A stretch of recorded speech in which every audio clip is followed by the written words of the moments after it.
Hello everybody and welcome to another video. This week I'm going to be kit bashing an awesome Inquisitor from a Stormcast model because they're amazing. Let's crack on.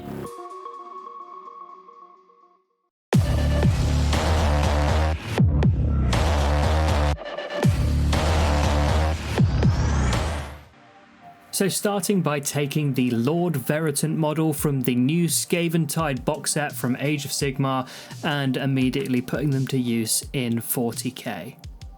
Now the Stormcast range looks absolutely amazing. I honestly think in some ways they're better Space Marines than some of the Space Marines we've seen recently, so why wouldn't I use this for my 40k kit bash streams? So I'm starting by making the model almost exactly as you'd expect out of the box, following the normal instructions. Though I didn't have instructions, it's a monopose model, it's pretty easy to put together. One thing that I am changing whilst building this is removing that big headdress thing that's sat on the collar. It's a little bit too Stormcasty, and I initially decided I wanted to replace it with a Chaplain's Iron Halo or something like that. You'll see shortly that I remove this, but it's not because it looks bad, it's just it gets in the way, and there was something else I figured that would be better. Being a monopose model that's one of the easy to build styles that Games Workshop likes to put in their new box sets, this was really simple to put together, so no real issues on the normal construction. As you'll notice though, as I started trying to attach things to the back, the halo kept wobbling, and that's another reason I decided to get rid of it.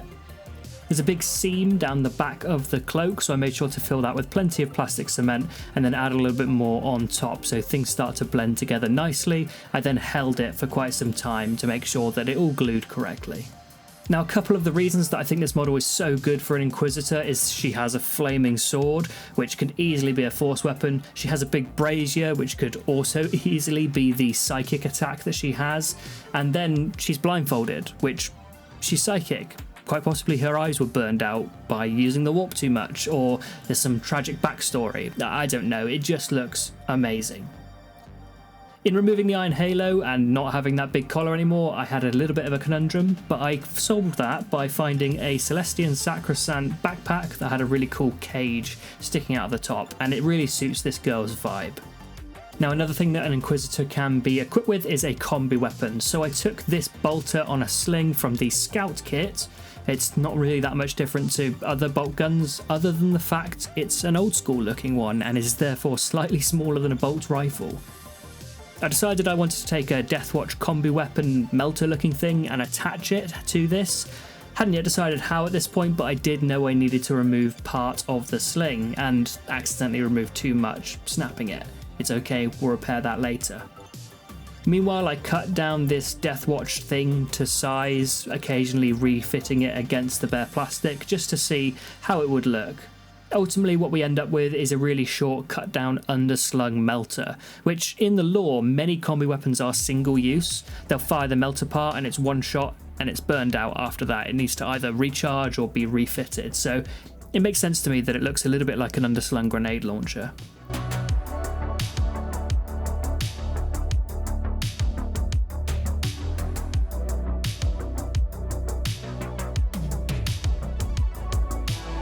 Once I was happy with the size and shape of the underslung section, I glued it to the bolt gun. After that, I made sure to drill out the barrels. Whenever I come to pinning anything or drilling out barrels, I'm using this. It's a little rotary drill with quite a high torque called a wow stick, and it's from Amazon, so you can look on Amazon for it. Worthwhile investment to save your wrists, I think. Now, one thing I wanted to add, even though I'd removed it previously, is this little power module that sits on the normal combi weapon thing for the Deathwatch. I had to remove the little Inquisition symbol and shave down the power pack, but I thought it would look good and also hide a little bit of the joinery work I'd done previously if I shaved everything down and stuck it together. Once everything was dry, that was the combi weapon complete, and the next thing I had to figure out was how to attach it to the model. Now on the back, she has a large area where a shield would normally sit if she was in her normal Stormcast configuration, and I wanted to hide that. So using what was left of the sling, I hooked the bolt gun over the sister's power pack that I put on earlier. Now I can hardly lie to you, this was a really fiddly process, but I wanted to reattach the sling You saw earlier that I cut it down and it had snapped slightly. Well, I wanted to put everything back together, and this was a bit of a pain. Initially I had to take the part that snapped off and bend it into shape so everything would link back up, and then I had to do a lot of gluing and pinning and holding to make sure that everything stuck together. This, as with all things kit bashing that you're just kind of doing on the fly and haven't necessarily planned out, is a lot of back and forth, and that's fine, that's part of the joy of doing this. So if you find yourself in a situation where you've broken something or you're trying to use something for a purpose it's not quite fit for, just keep trying. It will get there eventually and look decent.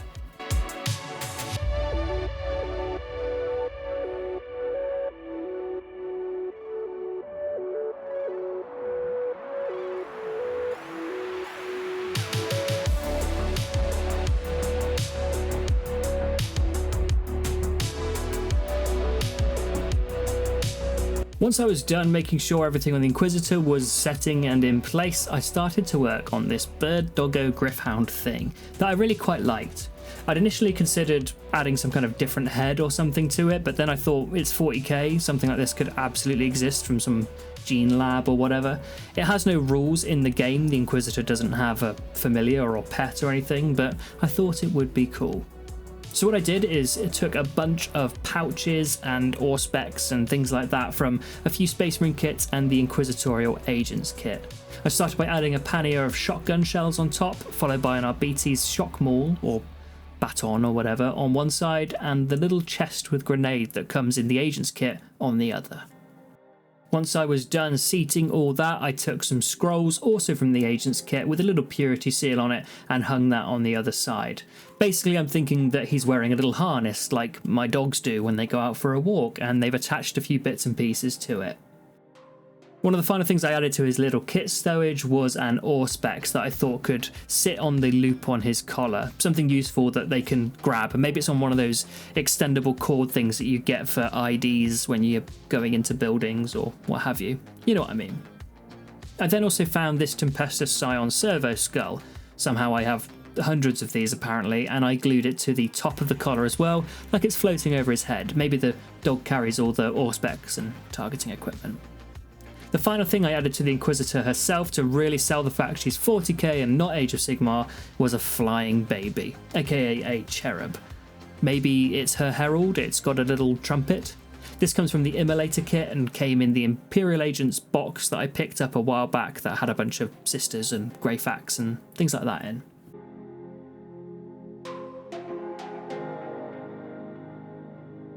Whilst I waited for everything to dry, I added a bunch of texture paste to the bases ready for painting. And that's what we're doing next, painting up the Inquisitor and the bird doggo thing. Starting with our Inquisitor, I wanted to begin with the main part of the model, which in this case isn't actually the armour, it's the big robes and cloak. When I think of rich colours that someone like a Lord Inquisitor would be wearing, I thought Cantor blue. Another one is corn red, and we're going to be seeing that in a bit. But I decided that the main cloak on her back should be in Cantor blue, and so I began there.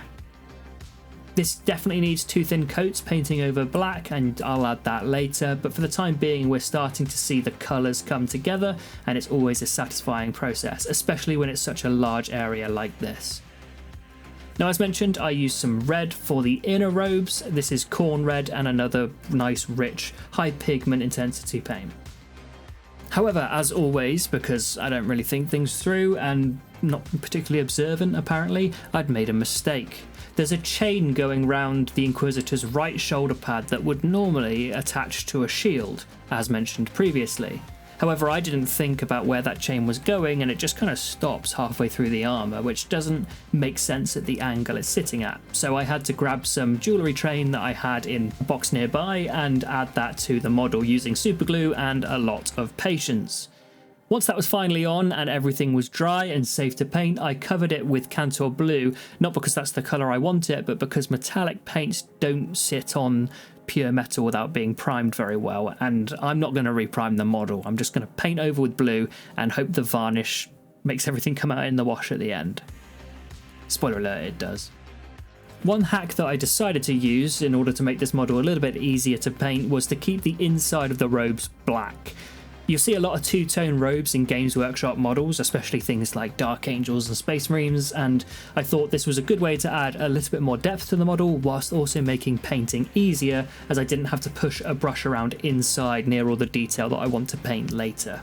Whilst those main areas were drying, I took a bunch of other acrylic paints and base coated other areas, including the leather areas in Rhinox Hide and the grips of the weapons in Barak Nar Burgundy, which is one of my favourite paints because burgundy is a wonderful colour. Then I took some pale grey blue from Vallejo and put it all over the sword. This is odd in that it's 2 weeks in a row. It's 2 weeks separated, but 2 videos in a row where I'm painting flaming swords and haven't done them very much at all on the channel. So if you want an in-depth guide on how to paint the flaming sword, Guilliman was the last video. Next up, the bit I was really looking forward to when it came to painting this model was painting the armour. I want this Inquisitor to not only be able to go with her agents, but also be able to convincingly teleport in with Grey Knights. So I painted her up in the same way that I paint Grey Knights or Bretonnians if you've seen that video, link in the top right. Starting with Vallejo's Steel, it's a really lovely base colour for the follow-on colours that we're going to be adding to this. It's quite dark but very reflective, and it means that when we layer up with Vallejo's dark aluminium later, you're going to get a really nice contrast between those areas that are lower down and those areas that would be in direct lighting. Using the same colour, I also painted up all the chains, those ones that I'd put on earlier after the fact, and also the chain that's holding the cherub to the top of the model.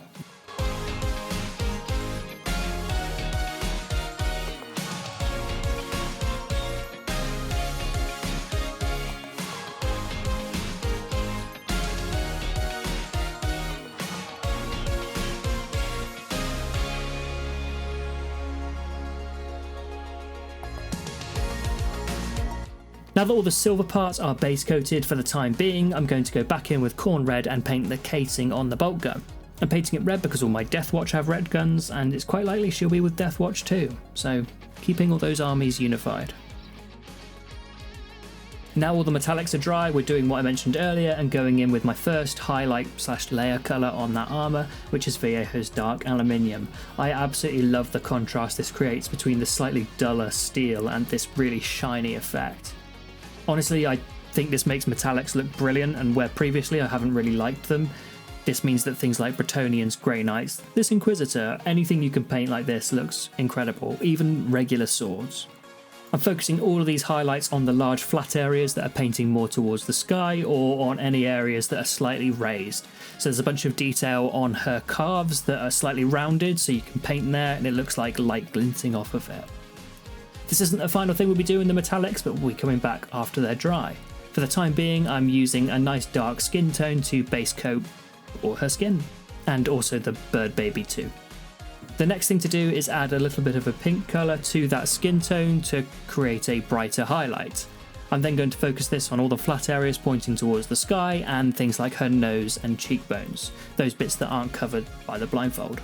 Now we're mostly done with the face, we can move back to the armour, and I'm going to use Top Brass from Two Thin Coats range to base coat all the areas that I want to look slightly different, so that includes her knee pad and both shoulder pads. This step also includes the trumpet that the cherub is holding and the brazier itself. This just breaks everything up. You could of course use the same metallic paints previous, but I wanted to break things up a little bit more, and likewise I'm using some gold, Dragon's Gold from Two Thin Coats range on the brooch that's holding her cloak together, and a bunch of things like the weapon grips and a few things on the belt.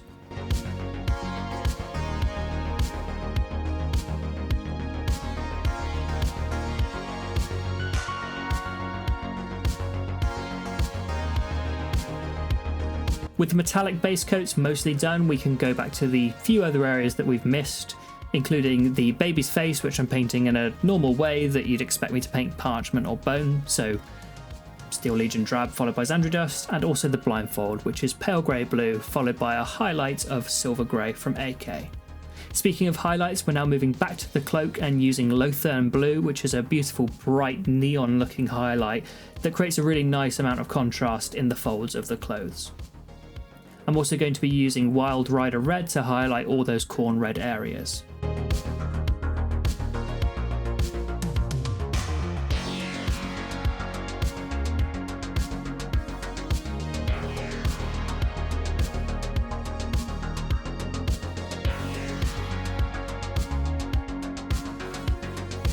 Once those highlights are done, I can move on to a few of the smaller details, including the weapon grips, which I'm using Screamer Pink for. This is a little bit time consuming, but I think really does help the model pop.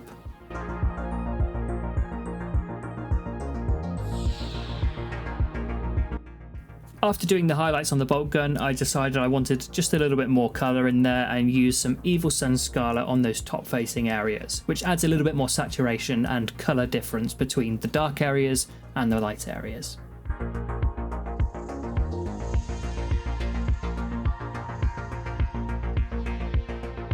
All the leather areas I gave one quick highlight without doing any shading. It's just a slightly lighter brown, something like Doomball brown is perfect for this, nice and warm and adds really nice quick highlights. I keep my leather quite clean, but you can also add little scratches using this method too. Now there wasn't much to do on the inside of the cloak because we'd left it black, but I wanted to tidy up a few areas and also add some really subtle highlights using a nice dark grey. In this case it's German grey from AK. Now onto what is always a really satisfying step, adding some glazes to the armour. Just one glaze in this instance. I'm using Achillean green that's heavily thinned down and put into the recesses on the armour, which adds a subtle blue glow, and I really like this effect. I suppose you could put it on the high areas to reflect the sky. I like putting it on the low areas, just looks different, looks weird, I like it.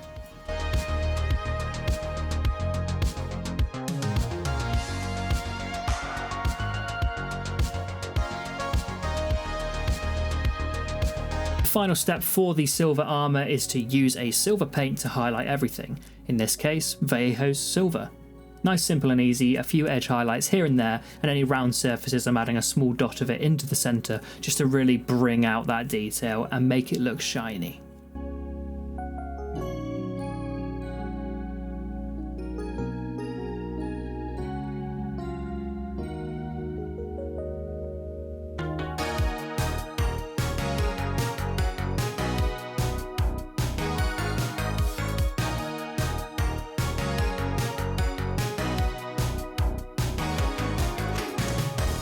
For the gold highlights, I'm using Vallejo's gold. It's quite washed out, but pairs really well with that really rich gold we put on earlier.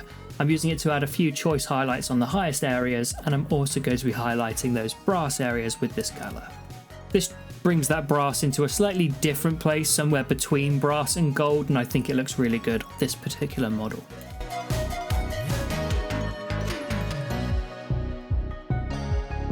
Once the highlights were all done, I took some Reikland Flesh Shade and added a few choice shades here and there all over those gold areas.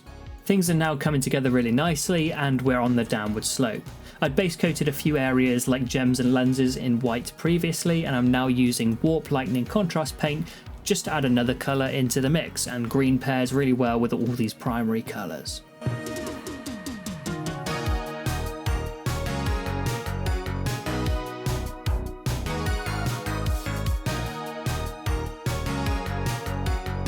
Back to the sword, using that contrast paint Imperial Fist to create a nice base layer, and I'll be glazing in some other darker colours as we go.